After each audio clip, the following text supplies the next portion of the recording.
Hello प्यारे बच्चों, कैसे हैं आप सभी। चलिए इस वीडियो में हम समझेंगे कक्षा 5 की वर्कशीट नंबर 89 जो कि 8 अक्टूबर 2021 की वर्कशीट है। और आज का सब्जेक्ट है बच्चों मैथमेटिक्स यानी कि गणित। तो बच्चों सबसे पहले तो आप यहाँ अपना नाम लिखेंगे और यहाँ आप अपनी टीचर का नाम लिखेंगे, ठीक है। चलिए इस वर्कशीट को हम आगे पढ़ते हैं। संख्याएं ही संख्याएं। देखिए रीना ने क्या किया, रीना और उसकी छोटी बहन एक दूसरे की पढ़ने में मदद कर रही थी। तो रीना ने क्या किया, एक षटभुज बनाया यानी 6 भुजाओं का एक आकृति बनाई और उसमें उसने कुछ इस तरह से संख्याएं लिख दी। अब ध्यान से देखो, यहाँ पे कुछ संख्याएं तो ऐसे वृत्त में बनी हुई हैं, वृत्त के अंदर, और कुछ संख्याएं ऐसी हैं जो कि इस वर्ग के अंदर बनी हुई हैं, ठीक है। तो यहाँ पे रीना ने अपनी बहन को समझाया कि इस षटभुज की में जो वृत्त में बने हुए संख्याएं हैं, अगर उन दोनों संख्याओं को जोड़ दिया जाए तो बीच में जो वर्ग में लिखी संख्याएं हैं वो आ जाती हैं। कैसे, देखो ये है 12 और ये है 6, तो 12 जमा 6 कितना होता है 18, बीच में देखो 18 लिखा हुआ है, ठीक है। सेम अगला हम देखते हैं, यहाँ पे है 6 और यहाँ पे है 10, 10 और 6 को जोड़ेंगे तो कितना आ जाएगा 16, जो कि बीच में लिखा हुआ है। सेम ऐसे इस 10 को और इस 10 को जोड़ेंगे तो कितना आ जाएगा 20, और 20 संख्या बीच में लिखी हुई है, ठीक है बच्चों। अब यहाँ है 5 और यहाँ है 10, 5 जमा 10 कितना होता है 15, और नीचे कौन सी संख्या है बीच में 15, तो सही है ये। फिर 5 जमा 2 कितना होता है 7, और बीच में कौन सी संख्या है 7। फिर यहाँ है 2 जमा 12, तो 12 जमा 2 कितना होता है 14, और यहाँ पे कितना लिखा हुआ है 14 यानी कि 14, ठीक है बच्चों। तो इस तरीके से हमने देखा कि पैटर्न ये बन रहा है कि जो वृत्त यानी सर्कल के अंदर नंबर्स हैं उनको जोड़ने पर तो बीच में जो वर्ग के अंदर यानी स्क्वायर के अंदर नंबर हैं वो आ जाता है। तो अब यहाँ पे हमें कुछ प्रश्न दे रखे हैं जिसको हमें उसी लॉजिक से सॉल्व करना है। देखो ये है 25 और ये है 20, तो 25 जमा 20 कितना होता है, ये हो जाता है 45, तो हम यहाँ पे लिखेंगे 45 यानी कि 45। अगला 25 जमा 25 50 होता है, तो 50 तो यहाँ पे लिख ही रखा है।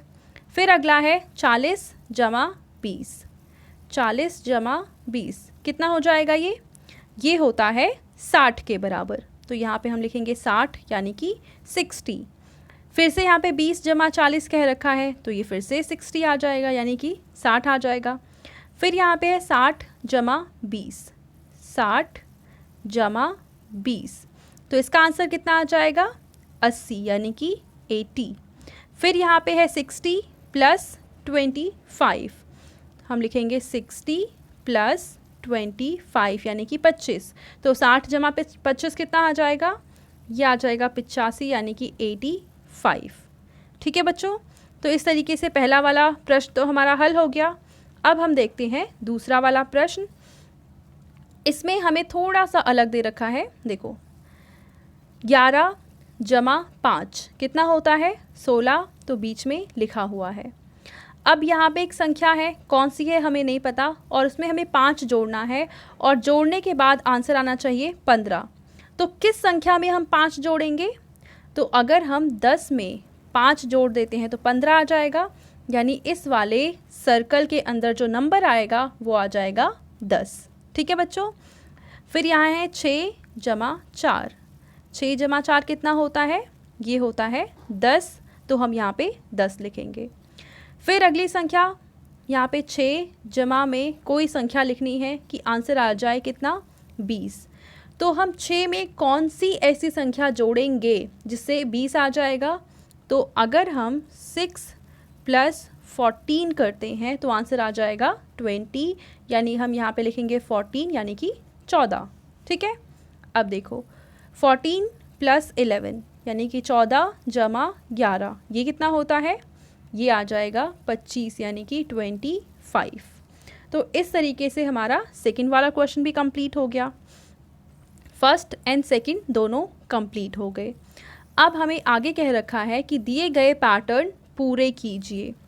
यहाँ पे नंबर है 12, 16, 20, 24, 28।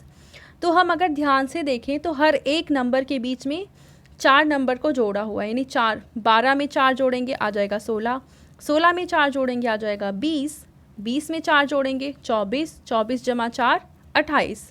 तो यानी हमें आगे 4 4 जोड़ के लिखते जाना है।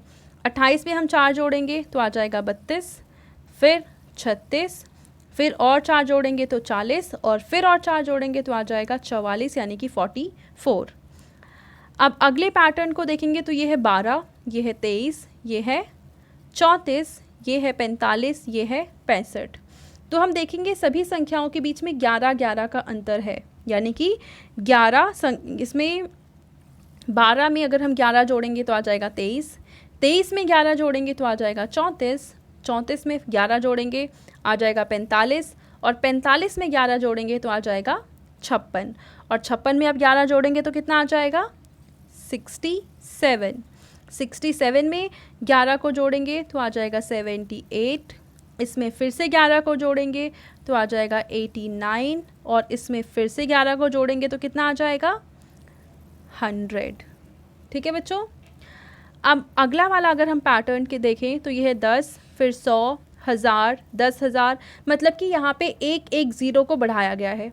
यहाँ पे 1 ज़ीरो, यहाँ पे 2 ज़ीरो, यहाँ पे 3 ज़ीरो, यहाँ पे 4 ज़ीरो, तो अगले में हम क्या लिखेंगे 5 ज़ीरो। पहले 1 और फिर 1 2 3 4 5 ज़ीरो, फिर इसमें क्या लिखेंगे हम 1 और 1 2 3 4 5 6 ज़ीरो, फिर इसमें क्या लिखेंगे 1 1 2 3 4 5 6 7 ज़ीरो, और अगले में आ जाएगा 8 ज़ीरो, यानी पहले 1 लिखेंगे फिर 1 2 3 4 5 6 7 8 ज़ीरो। ठीक है, तो इस तरीके से हम इस पैटर्न को पूरा करेंगे। अब हम देखते हैं अगला। इसमें हमें पहले दे रखा है 450, फिर है 400, फिर है 350, फिर है 300, यानी कि 50 50 घटाया हुआ है। ठीक है, यानी 50 माइनस कर दिया है। तो अब 300 में से हम 50 को घटाएंगे तो आ जाएगा 250, 250 में से फिर से 50 को घटाएंगे तो आ जाएगा 200, 50 और घटाएंगे तो आ जाएगा 150, और 50 और घटाएंगे तो आ जाएगा 100। ठीक है बच्चों। अब यहाँ देखो, पहले है 100, फिर 90, फिर 80, फिर 70, यानी कि 10 10 घटा हुआ है।